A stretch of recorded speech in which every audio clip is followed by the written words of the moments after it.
The sun hung low over the plains.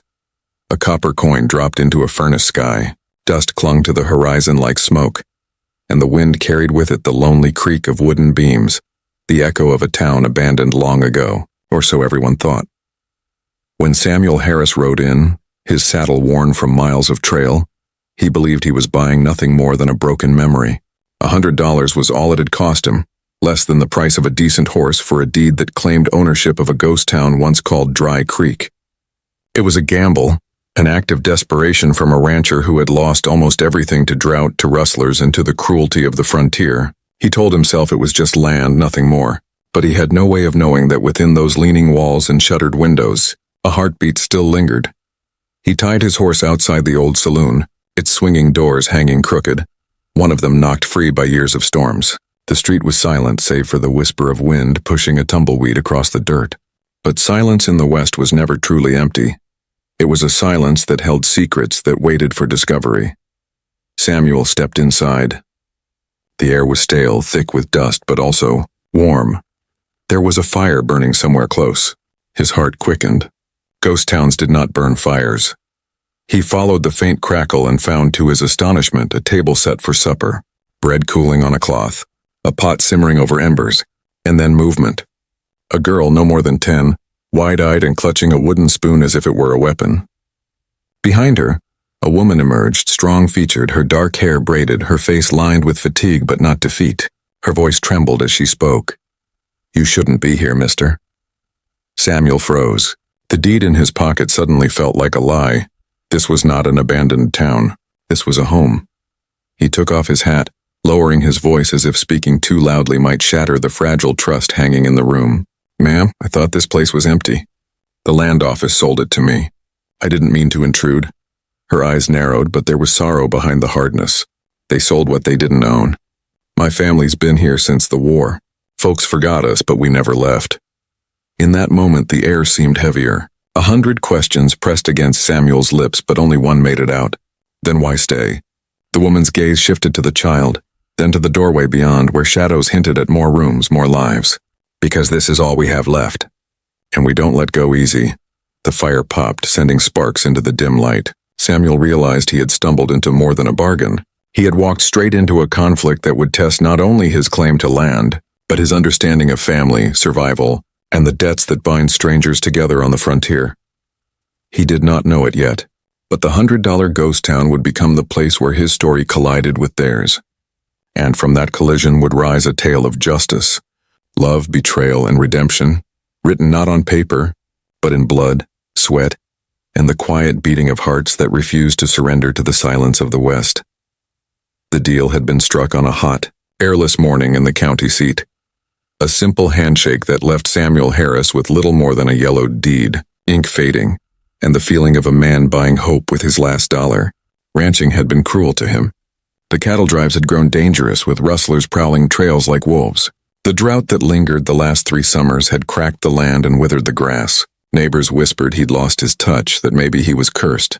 When the clerk mentioned an old ghost town called Dry Creek, offered for sale because no one else wanted it, Samuel saw not ruin but possibility. He imagined fertile soil, water hidden deep under the bones of the desert, a place where he might rebuild his life. The trail there was long, the kind that gnawed at a man's soul. His horse, a rangy buckskin, plodded with weary patience. Along the horizon stretched mesas painted red by the dying sun. At night, coyotes howled and the stars spilled endless across the sky. Cold and watchful, Samuel carried only a bedroll, a rifle, and that fragile paper deed. He had no companions, no family left to call his own. The silence of the trail echoed that loss, and for days he spoke aloud just to hear his own voice, muttering promises he wasn't sure he could keep. When he crested the final rise and saw Dry Creek for the first time, the breath caught in his chest. The town sprawled in a shallow basin, weathered and gray as if abandoned mid-breath. Clapboard storefronts leaned against each other like drunks. The church steeple had collapsed, its bell half buried in the dirt. The sign above the saloon dangled from one rusted chain, reading only loon where time had stolen the rest. Not a soul stirred, not a bird perched. It was as if the world itself had turned its back. Yet there was something haunting in that stillness. Samuel's boots struck the hard-packed earth with hollow thuds as he led his horse down Main Street. He whispered to himself, "Mine now, all mine." But even as he said it, the words tasted false. He pushed open the saloon doors, the groan of hinges echoing too loud. Dust lay heavy on every surface. Chairs stood overturned as if men had fled mid-fight. But then something broke the illusion. A faint warmth in the air. The smell of wood smoke. And underneath it, the scent of bread. Samuel froze. He was not alone. The sound of small footsteps pattered across the floorboards. From behind the bar, a girl appeared, clutching a spoon like a weapon. Her wide eyes filled with equal parts fear and fire. She could not have been older than 10, yet her gaze was sharp, assessing him as if she were the sheriff of this dead town. Before Samuel could speak, another figure stepped out, older, worn but commanding. A woman, her dark braid hanging down her back, her sleeves rolled to her elbows, flour still clinging to her hands. "You shouldn't be here, mister," she said, voice steady but strained. Samuel removed his hat, bowing his head slightly out of respect. "Ma'am, I thought this place was empty. They told me it was abandoned. I bought it fair and square at the county office." Her laugh was bitter like the crack of a dry branch. "Fair and square? Is that what they said? Then they sold you ghosts that still breathe." The girl shifted closer to the woman, and only then did Samuel notice the shadows in the doorway behind them. Movement. More figures. A boy maybe 12 with a serious expression and a slingshot clutched in his hand, and somewhere deeper inside the soft cough of an elder, frail and lingering, hidden from his sight. Samuel's pulse quickened. The deed in his pocket burned like a lie. He wanted to argue, to demand answers, but something in their faces stopped him. These were not trespassers. These were survivors. "Why stay?" he asked quietly, more to himself than to them. The woman's eyes flickered toward the doorway where the coughing came again. "Because it's all we've got. This town may be dead to the world, but it's still alive for us.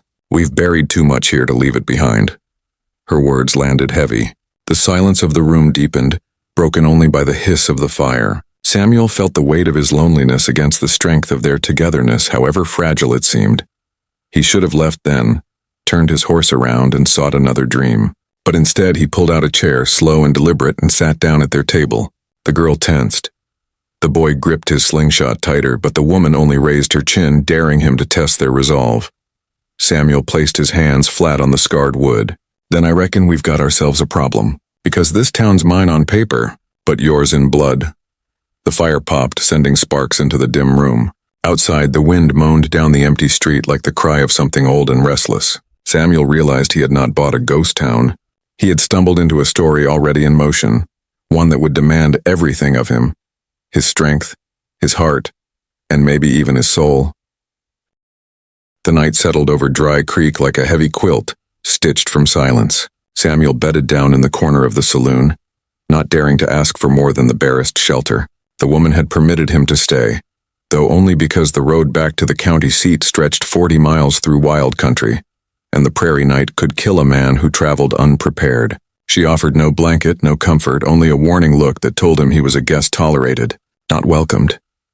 He lay awake long after the fire burned low, staring at the cracked beams above, listening to the quiet rhythm of a family still breathing in the rooms beyond. The girl whispered to her brother, the boy's voice low and protective, and somewhere deeper inside the house the coughing elder stirred again, rasping like an old engine on its last fuel. Samuel realized he hadn't heard the sound of family life in years. His own kin were scattered, dead to fever, lost to war, or buried under the wide, indifferent sky. He felt the ache of absence in his chest, sharp and unexpected. Come morning, the woman's name was revealed. Elena, her children, Sarah with the fierce eyes and Thomas the boy with the slingshot, and the frail cough belonged to Elena's father, a veteran of the Mexican War who had lived too long with too many scars. Samuel watched them move through their morning routines.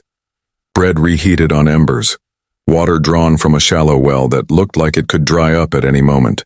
Every action spoke of survival, not comfort. They were clinging to this place like roots clutching rock.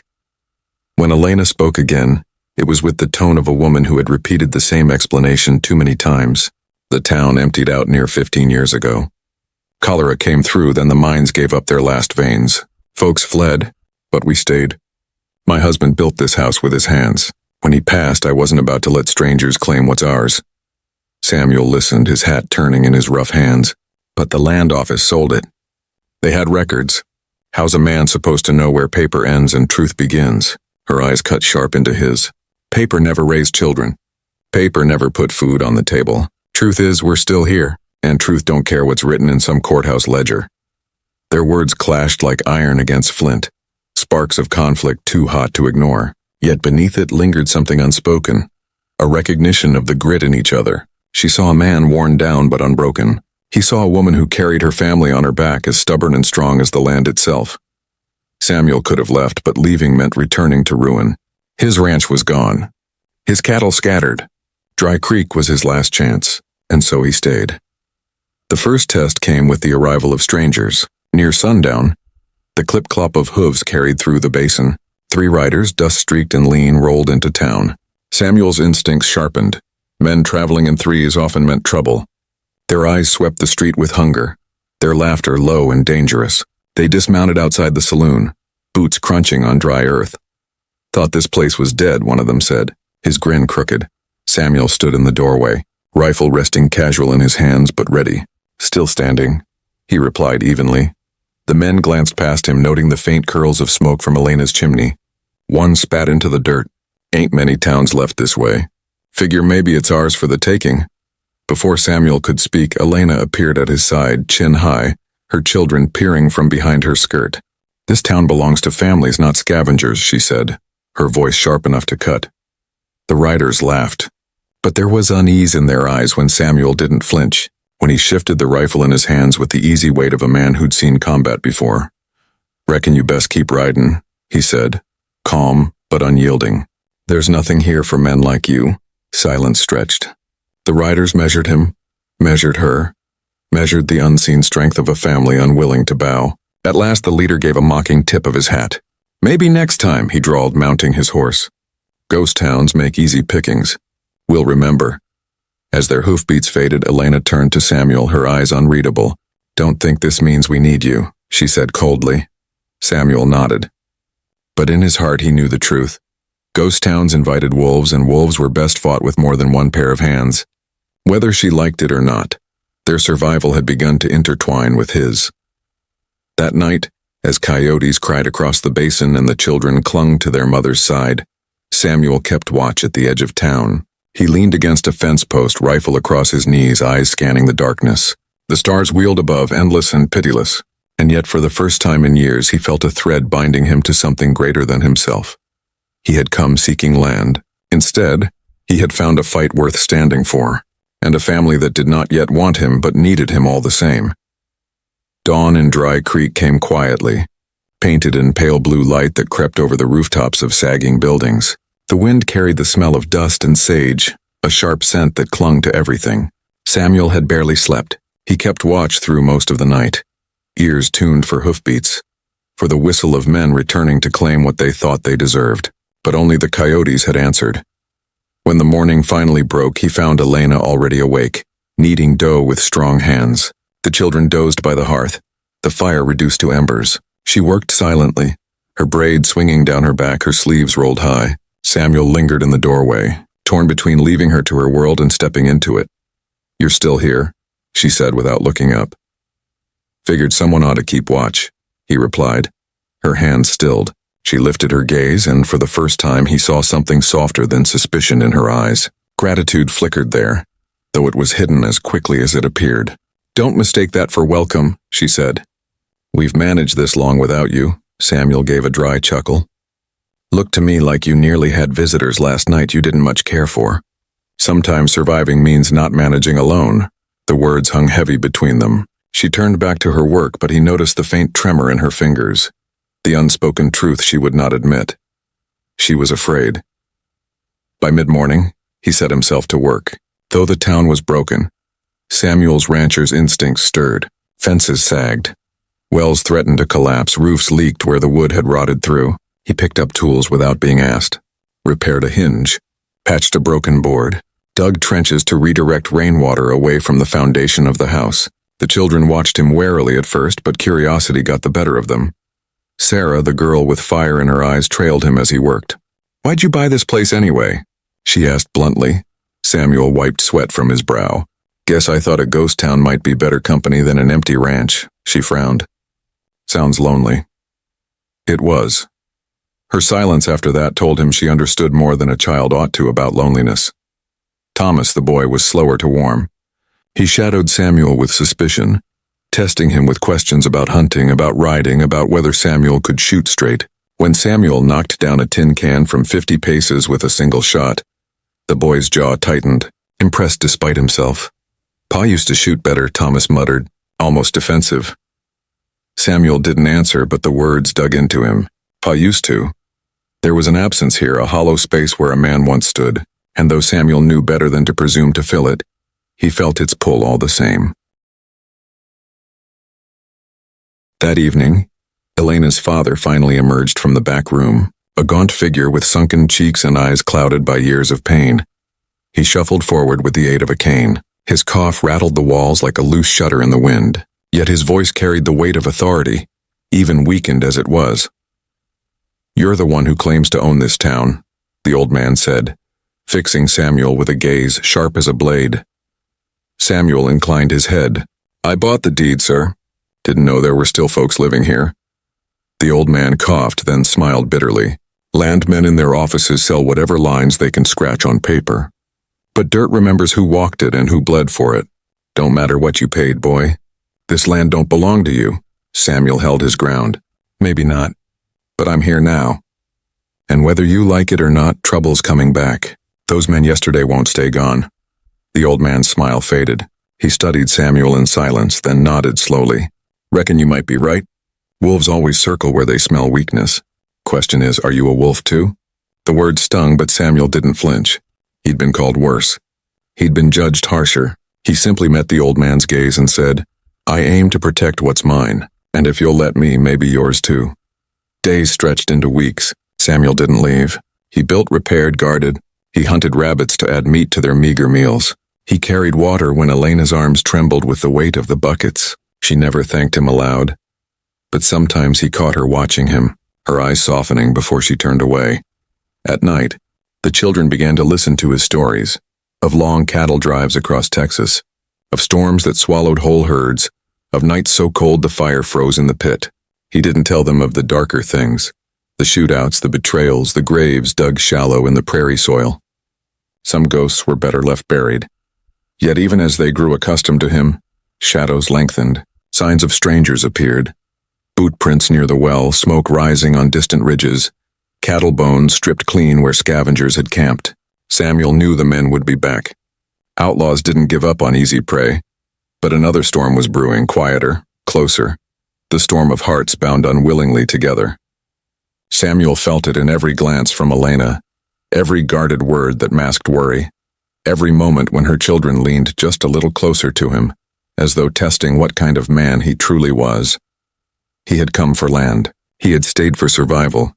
But in the stillness of Dry Creek, he began to wonder if he had found something far rarer: belonging. The peace in Dry Creek was fragile, a thin sheet of glass stretched across the weight of reality.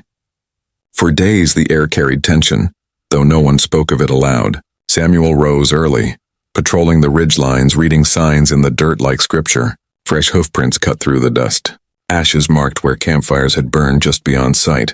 The wolves were circling again. Inside the house, life tried to carry on. Elena baked, though flour grew scarce. Thomas practiced with his slingshot, jaw set with the stubborn pride of a boy trying to become a man too fast. Sarah asked questions about the world beyond Dry Creek, questions Samuel struggled to answer, about trains, about cities, about places where life wasn't scraped raw from the land.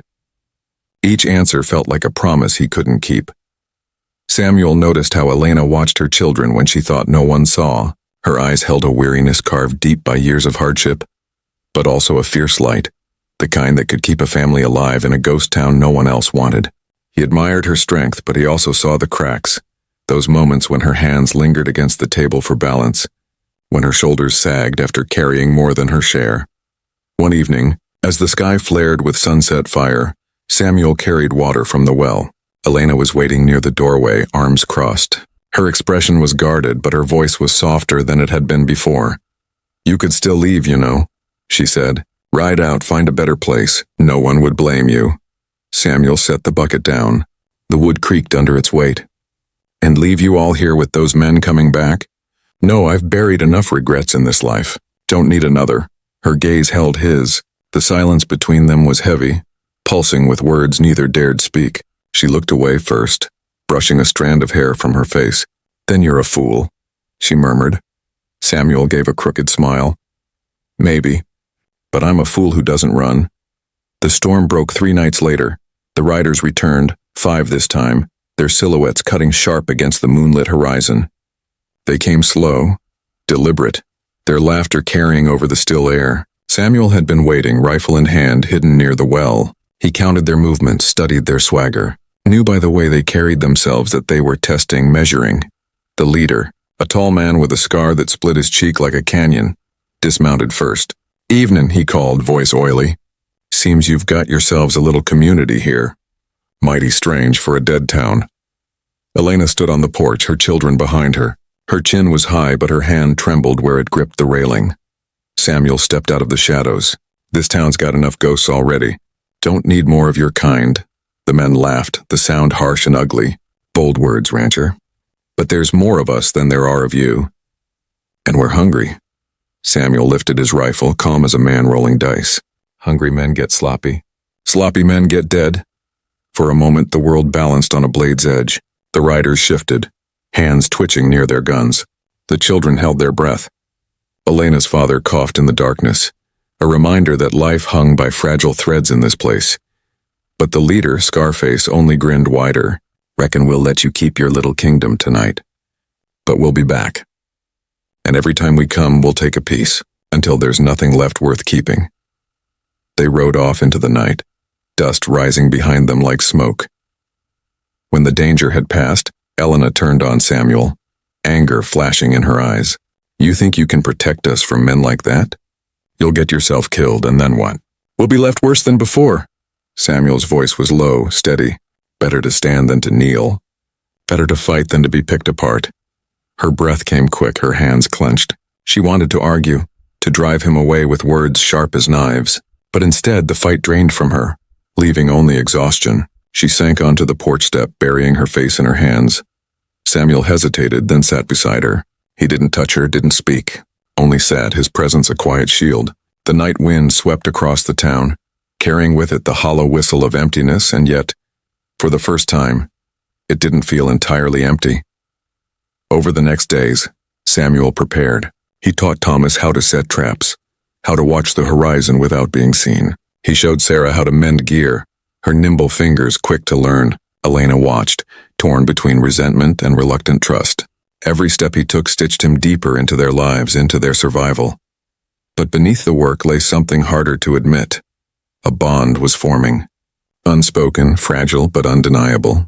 Samuel felt it when Elena brushed past him in the narrow hallway, the warmth of her arm lingering longer than it should. He saw it in her eyes when she glanced his way during supper, the conflict between pride and gratitude, and he carried it with him at night when he lay awake, wondering if he had finally stumbled not just into a fight worth having, but into a family he never. The days after the rider's threat stretched thin, like leather worn to the breaking point. Everyone felt the weight of waiting. Thomas sharpened sticks into makeshift arrows. Sarah clung closer to her mother than usual. Her chatter hushed, her questions fewer. Elena baked less and rationed more, her face pale with worry, though she never admitted it. And Samuel, he walked the town's edges, rifle slung across his back, eyes scanning every rise and hollow for the return of wolves dressed as men. Yet in the quiet moments, life persisted. One evening, he sat with the children by the fire, whittling a toy horse from a scrap of pine. Sarah watched wide-eyed as the shape took form beneath his knife. When he handed it to her, her smile cracked through the gloom like sunrise-breaking storm clouds. "Thank you, Mr. Samuel," she whispered. Thomas pretended not to care, though his eyes lingered on the carving longer than he meant. Elena watched from the shadows, her arms folded tight. She wanted to resist the sight, to hold her walls high, but she couldn't deny the warmth it sparked in her chest. The image of her children laughing, safe for a moment because of a stranger who refused to leave. The storm broke on a night thick with heat, when the air itself seemed to sweat.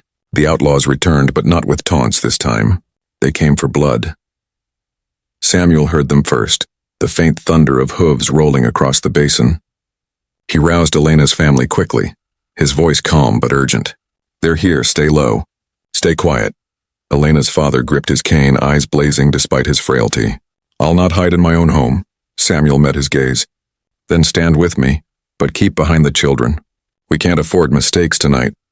Torches flared outside, their light throwing monstrous shadows against the walls of Dry Creek. 5 riders again, maybe 6, it was hard to tell in the shifting glow. They whooped and hollered, their voices mocking, cruel. "Come out, rancher," the scar-faced leader bellowed. "You said this town wasn't for the likes of us. Let's see if you can prove it."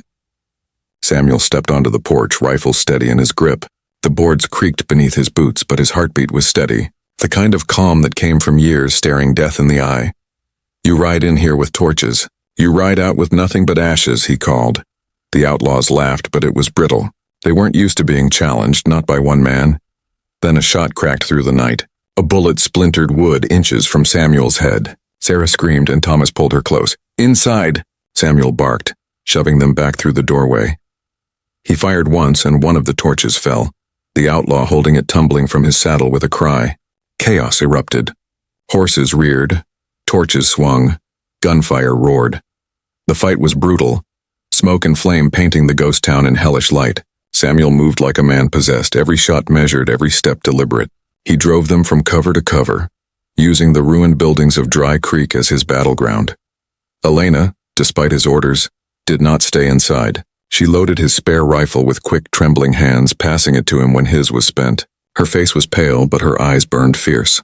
"You don't fight this alone," she hissed, her voice sharp as the crack of a whip. Together, they held the line. An outlaw burst through the saloon door, gun drawn, only to be met by Thomas with his slingshot. The boy's stone struck the man's temple just long enough for Samuel to fire. The man dropped, his revolver clattering across the floorboards. Thomas trembled, torn between pride and fear, but Samuel's nod of respect steadied him. Sarah clung to her grandfather's hand, the old man muttering prayers through his coughs, his voice trembling but unbroken. The battle stretched into minutes that felt like years. 2 men fell, their blood staining the dust. The others retreated, dragging their wounded, cursing the ghost town and the stubborn souls who refused to bow. When the last hoofbeat faded into the distance, silence roared louder than the gunfire. The night smelled of smoke, blood, and sweat. The ghost town was no longer quiet. It was scarred, alive again with the echoes of violence. Samuel leaned against the porch post, chest heaving, his shirt soaked with sweat and streaked with powder. Elena stood beside him, her face streaked with soot, her hands trembling around the rifle she had finally lowered. Their eyes met in the flicker of dying flames, and something passed between them, something raw, unspoken, and undeniable. "You should have stayed inside," he said. "So you had no reason," she continued, her voice quieter now. "No blood here, no ties. Just a deed on paper and strangers who never asked you to fight for them. Why risk your life?" Samuel's hands stilled. The lantern light cast deep shadows across his face. "Because I know what it's like to lose everything. To sit at an empty table, hear nothing but your own voice in a house too quiet. No one should carry that kind of emptiness if I can help it." Her breath caught.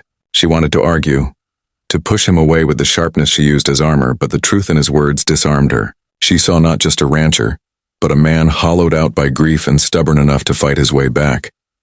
Their eyes held, and for the briefest heartbeat, the distance between them felt dangerously fragile. But Elena pulled back, retreating behind her walls. "Don't make promises this land can't keep," she whispered, before slipping away into the dark. The fragile peace shattered again days later.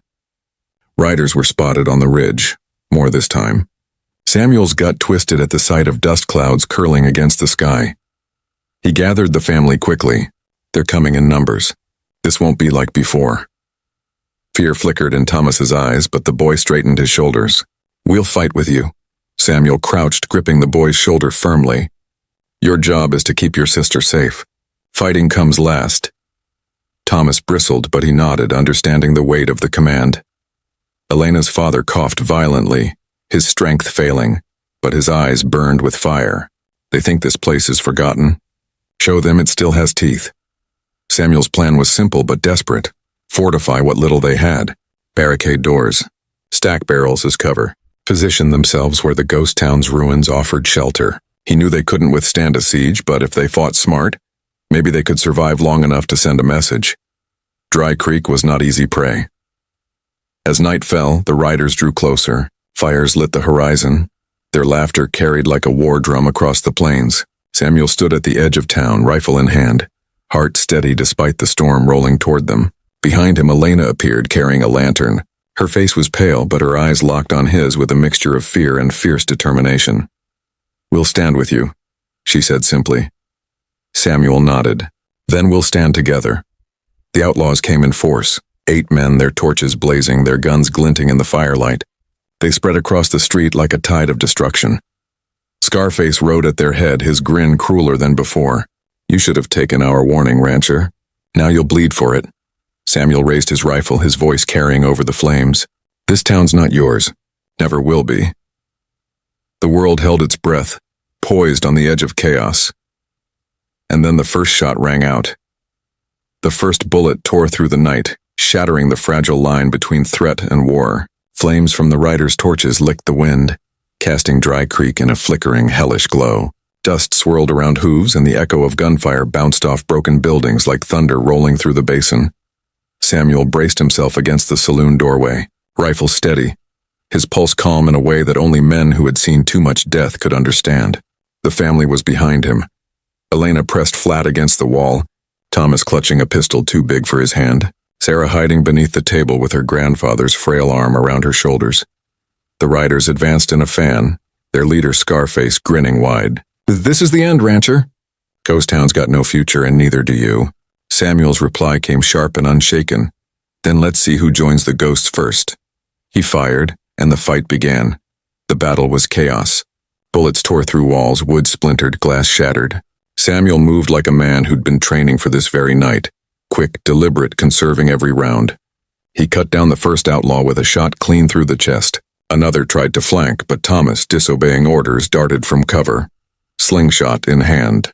His stone cracked against the man's jaw, giving Samuel the split second he needed to finish the job. "Back!" Samuel roared, dragging the boy behind cover. "You'll get yourself killed." Thomas's face burned with pride and fear. "I'm not a child anymore." "You're still my responsibility," Samuel snapped before turning back to fire again. Elena, pale but steady, knelt by the window, reloading cartridges with trembling but determined hands. Every time Samuel emptied his rifle, she was there, pressing more rounds into his palm. Their eyes met again and again in the fever of battle. A silent exchange of trust neither of them could deny anymore. The riders tried to storm the main street, but Dry Creek itself became their enemy.